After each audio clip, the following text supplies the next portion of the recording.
Welcome to my channel where we discuss everything and all things politics, especially about the 2023 presidential election in Nigeria. Recently, the Minister of Information,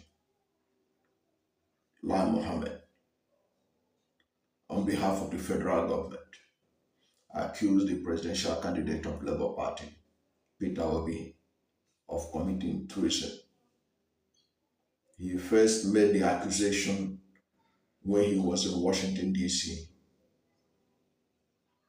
ostensibly to convince the international media in the United States that the 2023 presidential election in Nigeria was free and fair, contrary to their own understanding of the processes and the outcome of the election. And you know that after the election, many international media organizations were very apt in describing the election as deeply flawed. Reports by local and international observers showed clearly that the election was not transparent. It was not free and fair. And that accounted for the reason why, even after the election, there were no jubilations in Nigeria. Nobody was celebrating the emergence of Asiwaju Bola Tinubu as the president-elect of Nigeria. It was the first time in the history of our democracy since 1999 that a presidential candidate got elected and there was no celebration. And so, but what concerns them first was to convince the international community that the election was free and fair. Okay? And like I keep saying, over 40 million Nigerians voted against Asiwaju Bola Tinubu. Only 8 million plus voted for Asiwaju Bola Tinubu based on INEC's disputed presidential election results. And you know it's disputed because INEC, unlike the other results that take place, unlike the result of the same election, they were able to transmit the the governorship, the House of representative election results and the senatorial results. They were able to transmit it from the polling units to the IRF, but the presidential election was not done, was not transmitted at all. And in fact, it was while Lai Mohammed was abroad that he now told us that INEC deliberately blocked the transmission. And yet, INEC has not come out to confirm that claim by Lai Mohammed, which was a clear indication that there is alleged manipulation of the presidential election results. So that being the case, there was a need for the winning party to go to convince the international community that the election was free and fair. Because they don't believe that the election was free and fair. So you have to go and convince them. So it was while Lai Mohammed was in Washington, D.C. that he accused Peter Obi of committing treason. After his London trip, after his Washington, D.C. trip, he now went to UK. While he was also in London, he repeated the same accusation against Peter Obi, that Peter Obi committed treason, has committed treason. And what was the reason for saying that Peter Obi committed treason? We'll get to that. But before we go to that, if you're not to my channel and you have not yet subscribed to my channel, subscribe to my channel, hit the subscription button, hit the notification bell. When you subscribe to my channel and hit the notification bell, anytime I have a new video, you'll be among the first to know. God bless you. Now, after his travels, Lai Mohammed got back to the country and he was at the Federal Executive Council meeting. And after the meeting, he had to address the the the correspondence chapel or the State House correspondence about the outcome of the Federal Executive Council meeting. It was during an interview with correspondents at the presidential villa that they still again inquired from him why he said that Peter Obi committed treason. The reason why the journalists asked him that question was because they could they could not understand why Peter Obi could be accused of treason. They have seen his comments before and after the election. Peter Obi had been one of the most peaceful campaigners of his own election. He never abused anyone. He never insulted any presidential candidate. His campaign was purely based on issues. It was an issue-based campaign he ran throughout. He extricated himself from the normal Nigerian politics of abuse and insult.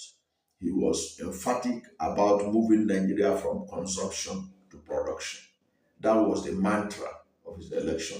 And he kept on saying everywhere he goes that this election is not about ethnicity, it's not about religion. It is about capacity, competency, and the ability to deliver on the promise. So integrity, competency was his watchword. Of all the presidential candidates, he was the only one that said that he will fight corruption. None of the other presidential candidates was emphatic about fighting corruption. Not Asiwaju Bola Tinubu of the APC or Alhaji Lai Mohammed of the PDP. None of them was talking about corruption, even though corruption is the major problem that is killing Nigeria. And it is the same corruption that has messed up the 2023 general election. So Peter Obi had been a very peaceful campaigner throughout the campaign and even after the election, and he had issues with the outcome. He had consistently reminded his followers to remain calm while he followed the due process of challenging the outcome in the court of law. He has filed a petition before the Presidential Election Petition Tribunal. And despite all the challenges he had in filing that petition, because he was not given access to INEC information that he needed to extricate from the beavers, the bimodal voter accreditation system, which a lot of information need to be extracted for him to be able to submit a very sound legal position why the election should be cancelled, or why he should be the one that should be declared the winner of the election. So after passing through all those stress, he never complained. They did everything, and he was able to finally submit his petition before the deadline. And in all this, he has been consistent in telling his followers to be calm while they follow the due process of the law. So people were amazed that this man, a very peaceful man, is being accused of treason. So they wanted to find out from Lai Mohammed why Lai Mohammed believed that Peter Obi committed treason. Because let's face it, treason means somebody who wants to overthrow the system, who wants to overthrow elected government, somebody who is conniving or even spearheading the overthrow of the government of his country, constituted authority. And people have been wondering, when did Peter Obi do this? What are the evidence? So that was why they asked Alhaji Lai Mohammed to tell them why he thinks that Peter Obi committed treason. Because treason is not a tea party. In our history, we have had people who have been accused of treason for purely political reasons. We know we can. One of the ones that easily comes to mind was when the Chief Obafemi Awolowo, the former premier of Western Region, when he was accused of treason. If you don't know about that, Google can help you. We'll go and research it. But that accusation was also purely political. Then another one that will come to mind is when Obasanjo was accused of committing treason, when he was jailed by General Sani Abacha administration, or being part of a coup plot to remove Abacha from government. But the only offense that Obasanjo committed was challenging that government, holding them accountable. They interpreted it as a call to overthrow their government. So we have had history of treason being a political tool of the government in power. So they want to know, how did Peter Obi commit? The journalists want to know, how did Peter Obi commit treason? And then the shocker came from the answer that Lai Mohammed gave.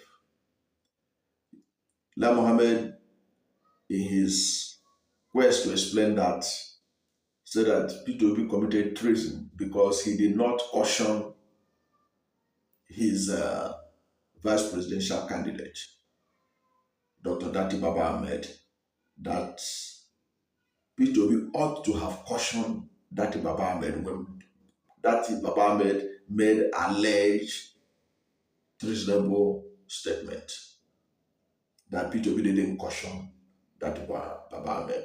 That is why Peter Obi is charged, is accused of committing treason.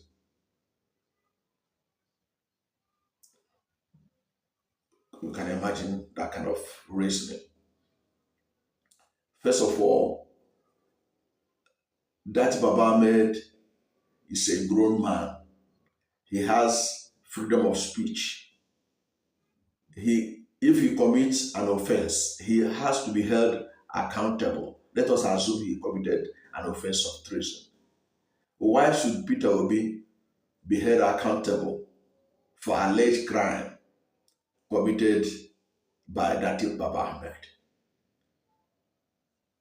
So Peter Obi ought to take responsibility for what Datti Baba-Ahmed said.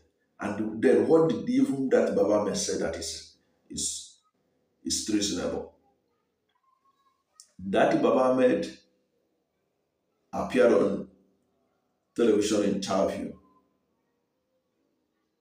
with Channels Television, where he said that if Asiwaju Bola Tinubu is sworn in, that it will not be any different from the military being sworn in, because in his own understanding and interpretation, according to Section 134, Subsection 2B of the 1999 Constitution, which stipulates that for anyone to be declared winner of a presidential election in Nigeria, he must get 25% in 24 states of the Federation and in 24 states out of the 36 states of the Federation and the Federal Capital Territory, Abuja. Now, after the 2023 presidential election, Asiwaju Bola Tinubu did not get up to 25% in Abuja. So he was, as far as Dr. Datti Baba-Ahmed was concerned, if you swear him in when he didn't get 25% of the vote cast in Abuja. It is a violation of the Constitution. That ought not to have been interpreted as treason. What the APC ought to have done was to supply more their own interpretation of that section. Because already, according to Michael Anduaka, former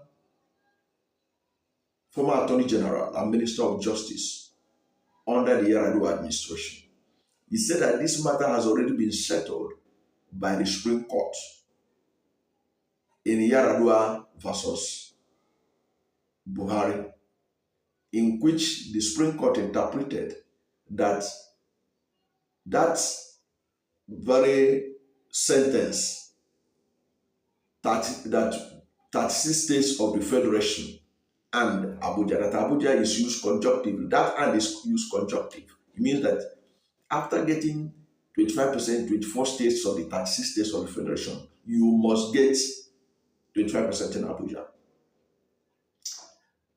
Mr. Mike Ngini, who was also a former INEC rec in Akwa Ibom State, a day before the election of February 25, that's on February 24th, he had granted interview to Arise Television, where he was emphatic that whoever will win tomorrow's election, that the world should take note that whoever will win tomorrow's election must get 25% in Federal Capital Territory, Abuja. That even after you get if you get 25% in 24 states of the Federation, that it is not enough to be declared you president unless you get 25% in Abuja.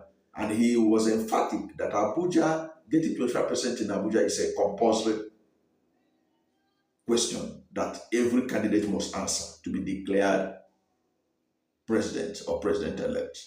That was it. Now, is that enough to say that Datti Baba-Ahmed has committed treason because of what he said about that, his own interpretation of it? Many Nigerians, I'm sure most Nigerians would disagree. Now, that is what he said. Now, what he said, how does that translate to treason? And then how does Peter Obi get linked with it? He said that Peter Obi ought to have cautioned him. Since when have people been held accountable for the actions of others? Now, to show you that APC and their governments, they like to trade in hypocrisy.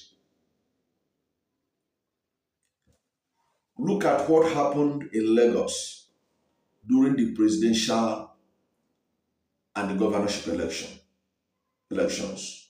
In the presidential election, some people were openly videoed telling Igbos not to come out to vote, telling them that unless they are coming out to vote APC, they should not come out. People were brutalized. People were profiled. Ethnic slur languages were used against Igbos in Lagos. Their properties destroyed and so many other things. MC Olomo, there are so many people recorded warning Igbos not to come out and vote. The federal government did not hold Asiwaju Bola and Tinubu responsible for the crimes that those people committed, for the violence that those people perpetrated in Lagos. It was convenient for them to pretend that they didn't know that those people were members of APC. And Asiwaju Bola and Tinubu is the national leader of APC. In fact, he is the father and grandfather of APC in Lagos State. Nobody linked him with the violence that was taking place. In fact, it was more very convenient for Asiwaju after the elections when they have gotten the converted governorship position to come out to say now that to call for peace. He never said anything about the violence, about the ethnic profiling. And to show you that he doesn't give a damn, one of his spokesperson, Onanuga was constantly sending out ethnic slurs against the Igbos in Lagos. Why is it that the federal government didn't hold Tinubu responsible for what Onanuga was pushing out on social and print media? In fact, he got to the point where Onanuga issued a statement through his Twitter handle that this is the last time that the Igbos should interfere in the politics of Lagos. Federal government did not see anything wrong about this. President Muhammad Buhari, who claimed he wanted to conduct free and fair elections, did not see anything wrong about it. Asiwaju Bola Tinubu was not held accountable for what Onanuga was churning out during and after the election. In fact, to add salt to injury, Onanuga was even rewarded by Asiwaju Bola Tinubu by making him a member of his transition committee. He's one of the 13 members of his transition committee, apparently to reward him for his ethnic slurs against the Igbos during and after the election. But has Asiwaju Bola Tinubu been held accountable for that ethnic slurs, for those violations of the Electoral Act? Because Asiwaju Bola Tinubu ought to be held accountable for everything that Onanuga was churning out, for everything that Femi Fani-Kayode was churning out, and still churning out up to today, for the things that Festus Keyamo were churning out. Why is Asiwaju Bola Tinubu not being held accountable for them? Because these people have created a whole lot of problem. They are the ones that should be held accountable for committing treason, because what they wanted to do was to use ethnicity to set the country on fire. You can imagine what would have happened if the Igbos in Lagos were to retaliate as they were being profiled, being harassed, their properties burnt, and many of them allegedly killed. Asiwaju is not being held accountable. Federal government did not find it convenient to hold them accountable. Instead, federal government wants us to believe that the 2023 election is the most peaceful in Nigeria's history. What kind of hypocrisy is that? Why can't Asiwaju Bola Tinubu be held accountable for the actions of his lieutenants? Why? Many of us, we know the kind of things that Shetima, his vice presidential candidate, was saying about the Igbos and Peter Obi during the election. He said that Peter Obi can only be president in Igbo land. Was Asiwaju held accountable for that kind of statement? No, he was not. So it is therefore hypocritical for APC to say the reason why Peter Obi is accused of treason is because of what another person said, and not because of what he said by himself. In any case, what is treasonable about questioning INEC and the system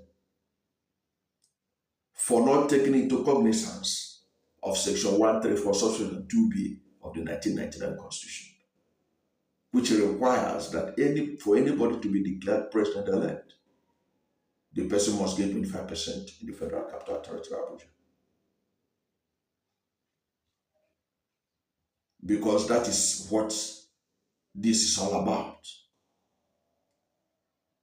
Because for Datti Baba-Ahmed to insist on that, it's not treason. Because the Supreme Court already, according to Michael Anwaka, in 2008 has already ruled that you must get that 25% in Abuja. Are we saying that the justices of the Supreme Court in 2008 committed treason? Of course not. So it is wrong for the APC administration to accuse Peter Obi of committing treason based on what another person said. And their own man, Asiwaju Bola Tinubu, and the APC, they are not being held accountable for what their own lieutenants are doing. They are not being held, Asiwaju is not being held accountable for the things that are damaging the unity of this country, that are being said by Onanuga, by Femi Fani-Kayode, by Festus Keyamo, by Adamu Garba, and Bashir Ahmed. In fact, it was Adamu Garba who went and did a Photoshop to show where Peter was detained in London, and Abike Dabre of the Diaspora Commission was intervening to help him get to release. And it was fake. But nobody is holding Asiwaju Bola Ahmed Tinubu to account. And it is high time that Asiwaju be held responsible for the things that these people are tweeting. And that is far more important than accusing Peter Obi of treason because of what Datti Baba-Ahmed said, which in any case is not treasonable because Supreme Court has already ruled on the same matter that he was talking about. If you are in doubt of it, go and watch the interview that Arise Television had with Michael Anwaka. It's all over YouTube. You can go and watch it.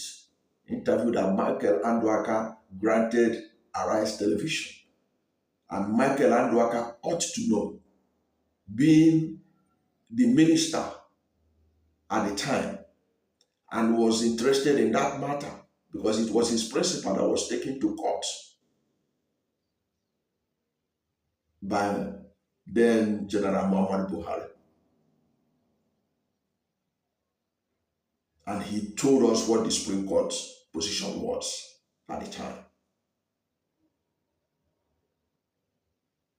So if he can tell us that, anybody who stands on that position cannot be said to have committed treason unless you are accusing the Supreme Court of 2008 of committing treason by saying that that you must get 25% in Abuja before you are declared president of Nigeria. And by insisting that getting 25% in 24 states of the 36 states of the Federation and Abuja is conjunctive, that the Supreme Court committed treason in 2008, then it means that actually Datti Baba-Ahmed committed treason, and he is therefore in good company with the Supreme Court justices of 2008. Thank you for watching this video, and if you are new to my channel, you have not yet subscribed to my channel, please subscribe to my channel. Hit the subscription button, hit the notification bell. When you subscribe to my channel and hit the notification bell. Anytime I have a new video, you'll be among the first to know. God bless you.